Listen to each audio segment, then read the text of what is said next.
Ketika kamu menjadi seorang content creator, biasanya kamu sudah menjadi pelacur. Assalamualaikum warahmatullahi wabarakatuh. Hai, halo, selamat datang di A-Vlog, audio visual vlog, vlog yang membahas tentang dunia perkontenan.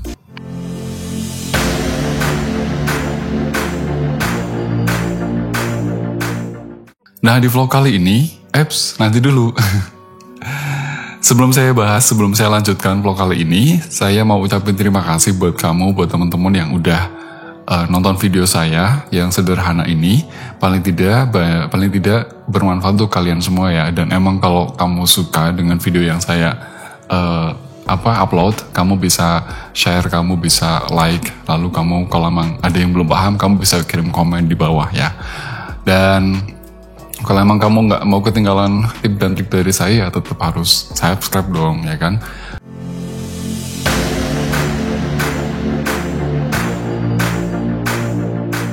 Di vlog kali ini saya mau bahas tentang skill wajib bagi seorang content creator.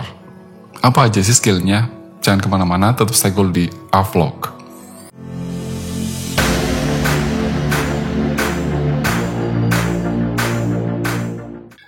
Ada beberapa skill yang harus kamu kuasai ketika kamu ingin menjadi seorang content creator.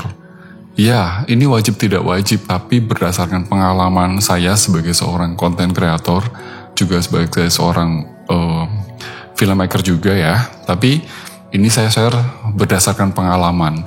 Jadi ada 8 hal yang harus kamu kuasai ketika kamu ingin menjadi seorang content creator. Yang pertama itu adalah syarat pertama yang harus kamu kuasai adalah, bukan kuasai sih, syarat pertama yang harus kamu miliki. Skill wajib yang pertama adalah kamu harus punya rasa ingin tahu yang lebih.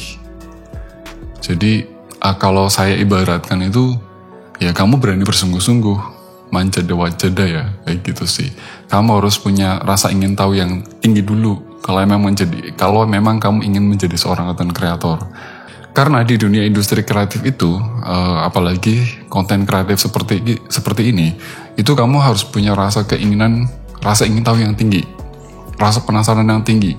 Biasanya hidupnya perjalanannya dimulai dengan ini kenapa ya, terus ini gimana ya caranya. Nah, itu rasa ingin tahu yang tinggi. Lalu ketika kamu sudah punya rasa ingin tahu yang tinggi, biasanya rasa ingin tahu itu yang tinggi itu juga ada hubungannya dengan passion tadi, ada hubungannya dengan panggilan hati, dengan panggilan jiwa.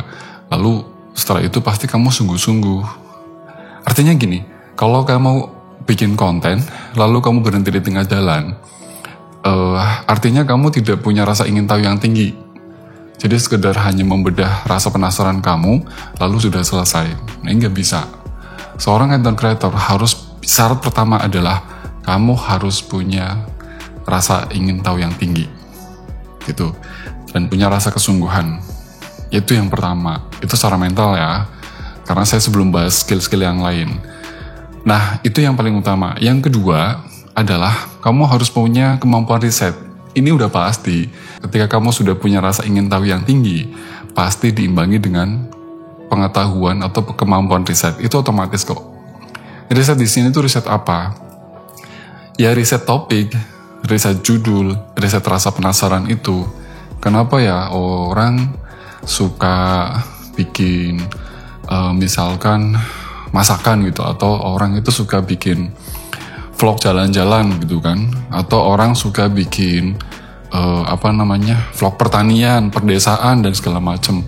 Atau diawali dengan misalkan kamu pengalaman habis misalnya travel kemana, terus kamu bertanya dalam hati ketika melihat orang lagi mancing di tengah laut, kamu bilang, kok orang senang mancing, kenapa ya? Mungkin kan kalau dibuat konten pasti bagus. Nah, itu namanya riset, kemampuan riset.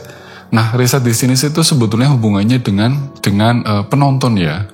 Biasanya setelah kamu rasa ingin tahunya tinggi, pasti kamu riset ke dalam internet, ke dalam googling lah. Kamu tanya sama Mbak Google, kenapa sih orang suka begini, kenapa sih orang suka begitu, kenapa. Nah, itu yang menjadikan kamu akan melakukan riset, kemampuan risetnya itu ya yang paling umum adalah biasanya pertama, kalau gue bikin konten kayak gini, ini penontonnya siapa? Itu riset. Kalau gue konten bikin begitu, itu penontonnya gimana? Siapa? Itu namanya kemampuan riset. Itu paling sederhana. Jadi nggak perlu lagi misalkan, karena gini sih ya, di dalam kemampuan riset itu bukan sesuatu yang rumit gitu. Cuma ya pokoknya kamu riset aja. Misal konten A itu pasti penontonnya akan A misalkan, atau bisa B atau bisa C gitu kan. Jadi kemampuan riset mengkerucutkan sebuah tema, itu kemampuan meriset. Kemampuan riset itu biasanya didasari dengan ya pertanyaan-pertanyaan tadi. Kalau di dalam yang paling umum itu biasanya apa, mengapa, kenapa, bagaimana, terus ini apa sih, ini kenapa begini, itu kemampuan riset ya. Nanti dihubungkan dengan penontonnya, ini viewernya siapa ya kira-kira kalau gue bikin konten seperti ini. Kemampuan yang ketiga adalah kemampuan copywriting, kemampuan menulis. Nah, ini sering kali kemampuan menulis itu diidentikan dengan kemampuan penulisan yang baku. Tidak ya. Kemampuan copywriting di sini tuh bukan kemampuan yang baku. No, tidak. Copywriting tuh ya kamu yang penting menulis. Di video sebelumnya sudah saya pernah bahas, kalau nulis di dalam untuk konten itu kamu harus gunakan bahasa lisan, bahasa ngomong. Jadi ya ketika kamu ngomong, kamu nulis aja di handphone kayak, atau ditulis tangan kayak, atau misalnya di komputer kayak. Itu namanya kemampuan menulis. Beda cerita kalau kamu memang ingin menjadi seorang wartawan lah ya. Kalau beda cerita kamu menjadi seorang jurnalisme, itu beda cerita. Tapi kalau kamu menjadi seorang content creator, bebas-bebas aja, asal kamu kaidah penulisannya, yang penting tahu lah, pengetahuan kosakatanya juga harus lumayan banyak. Sebenarnya sih kesana sih ya, kemampuan menulis itu bukan harus dengan yang baku, tapi ketika menulis, kemampuan writing itu adalah copywriting atau menulis itu dengan bahasa lisan. Yang keempat, kemampuan yang keempat adalah, skill yang keempat itu adalah manajemen waktu. Ini sih sebenarnya lebih soal komitmen aja ya. Komitmen diri sendiri. Komitmen dan konsistensi tadi. Jadi gini, biasanya kalau misalnya kamu sudah punya komitmen atau sudah rasa ingin tahu tinggi, terus kemampuan risetnya ada, nulis ada, pasti kamu akan melakukan sebuah manajerial waktu. Jadi kamu dalam waktu seminggu harus bikin konten tuh berapa kali. Itu kemampuan manajemen waktu. Terus di situ juga kamu akan tahu, setelah meriset itu akan tahu kapan gue harus upload, kapan gue harus produksi, berapa jam harus produksi, berapa jam harus ngedit, berapa jam harus upload. Itu namanya kemampuan manajemen waktu. Kalau di dalam ilmu broadcast itu sering disebut dengan scheduling ya, atau manajemen produksi atau manajemen. Kalau di sini kan disebut dengan manajemen waktu. Jadi mengatur waktu, membaginya itu, riset, nulis, produksi, ngedit, upload. Itu namanya manajemen waktu. Ya kalau kamu misalkan masih sendiri sih enak banget, bebas, mau kapan saja bisa. Tapi kalau sudah punya keluarga, dibagi sendiri waktunya, itu namanya manajemen waktu, oke?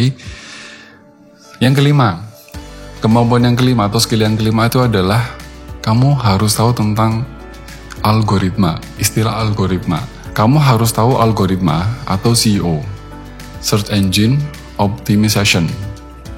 Itu, kalau misalnya kamu nggak ngerti itu sepertinya kalau kamu bikin konten sebagus apapun, itu akan tenggelam. Nah, algoritma di sini biasanya sih, kalau saya menggunakan algoritma itu pasti riset algoritma, maksudnya sebetulnya gini sih, saya mau analoginya begini, yang disebut dengan algoritma, karena algoritma itu adalah kalau saya bilang semesta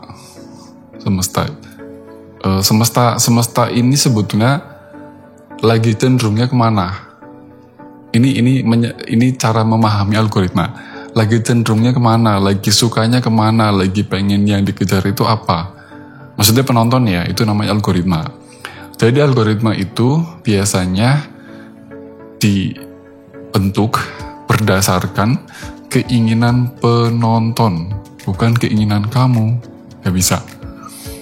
Ketika kamu menjadi seorang content creator, biasanya kamu sudah menjadi pelacur. Kasar banget sih. Iya, karena kamu tuh membuat konten maunya penonton, bukan maunya kamu. Itu yang benar. Tapi kalau kamu bikin konten maunya kamu, nggak bisa. Siapa lu? Kalau kamu bukan siapa-siapa ya pasti bahasanya siapa lu. Karena kita bukan siapa-siapa ya kamu pahami algoritmanya. Nah, kalau saya biasanya di algoritma itu saya pakai pihak ketiga. Saya nanya pakai Google Trend, saya bisa pakai FeedIQ, atau misalkan saya bisa pakai banyak banget sih yang pihak-pihak ketiga yang bisa membantu untuk mengetahui trending atau yang lagi banyak dibicarakan orang, ya. Itu nanti saya akan bahas lebih lanjut, saya nggak akan bahas di sini. Masih ngasih memberikannya ke teman-teman yang betul-betul pengen bikin konten dulu, nggak usah mau diribetin, pokoknya konten dulu kayak gitu. Yang keenam itu adalah kamu harus tahu tentang fotografi dan videografi. Lemas kalau di sini. Enggak juga, tenang aja. Di video-video sebelumnya udah saya share tuh pengetahuan tentang videografi menggunakan smartphone. Itu banyak banget, udah saya share. Smartphone-nya, jenis smartphone yang harus kamu gunakan itu spesifikasinya udah saya jelasin juga di video ini.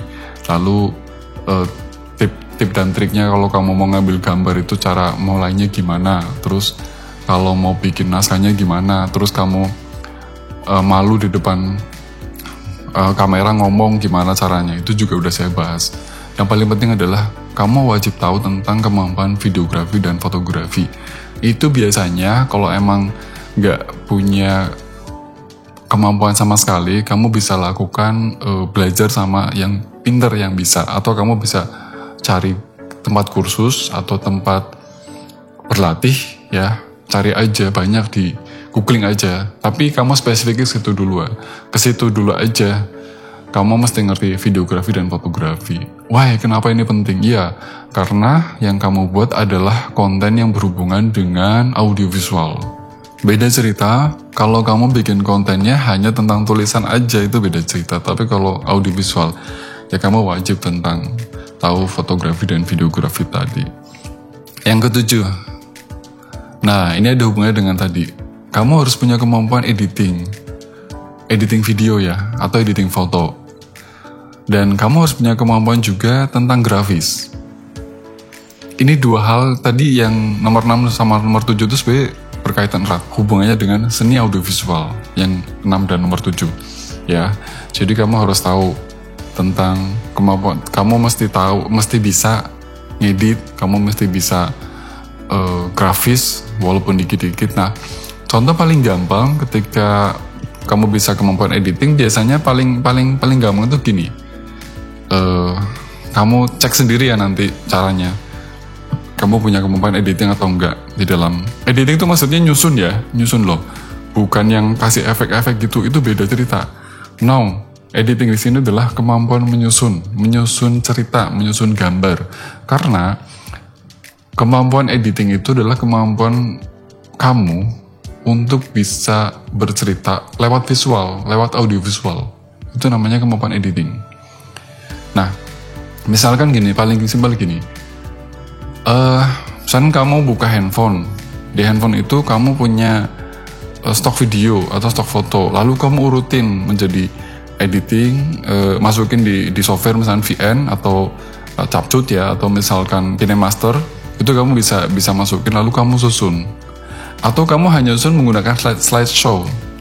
Lalu di export, lalu dijadikan sebuah video. Itu paling simple. Kemampuan kamu punya kemampuan menjadi seorang editor. Itu paling simple, udah, itu aja. Terus kalau kemampuan grafis itu biasanya ini berhubungan dengan videografi dan fotografi. Jadi grafis itu biasanya hubungannya dengan apa ya, kalau saya bilang itu cita rasa ya. Ada yang layouting, ada namanya font, kemampuan tipografi ya kan, pemilihan tipografinya, kemudian layoutingnya, kemudian nanti belum lagi yang istilah-istilah dalam sebuah grafis kan ada nirmana, terus banyak lah. Tapi paling simpel adalah di grafis itu cara menyederhanakan. Kamu ngerti grafis itu paling simpel itu ya kamu bikin misalnya di Word, nyusun kata yang dari warna, synchronizing warna, synchronize font atau tipografi tadi menjadi sebuah desain. Itu paling simpel. Yang kedelapan, yang terakhir itu adalah kemampuan public speaking. Lemas lagi. Komunikasi dasar. Public speaking itu maksudnya bukan bicara ke hadapan orang. Jadi public speaking itu ya yang sebelumnya video sebelumnya udah saya jelasin tentang berkomunikasi dasar. Kamu sebagai seorang komunikator, maka yang kamu perlukan adalah kamu bicara kepada seorang komunikan. Komunikan kamu siapa? Itu paling penting. Karena dasarnya ilmu public speaking itu adalah kamu memposisikan diri sebagai seorang komunikator dan kamu bicara kepada komunikan. Untuk menyampaikan pesan, agar pesan ini sampai adalah kamu tahu dulu siapa pendengarnya, siapa penontonnya, siapa yang diajak bicara. Paling penting itu. Paling simpel berlatih public speaking adalah kamu ngobrol depan kamera aja, ngomong sendiri. Kesannya adalah kamera itu adalah teman kamu, itu caranya. Nah, 8 ini adalah skill wajib buat konten kreator. Gimana? Sudah paham kan? Semoga paham ya. Dan kalau kamu suka video ini, jangan lupa kasih like, lalu kamu share ya. Kalau kamu belum paham, belum jelas lagi, kamu bisa isi kolom komentar, tanya aja ya. Terus kalau kamu memang gak mau ketinggalan tentang informasi, tip dan trik yang saya sampaikan, kamu kasih subscribe biar tetap ikut terus tahu perkembangan, tahu informasi, tahu tip dan trik yang saya sampaikan. Terima kasih teman-teman, dan saya tutup. Salam Avlog untuk kalian semua. Terima kasih. Assalamualaikum warahmatullahi wabarakatuh. Salam Avlog.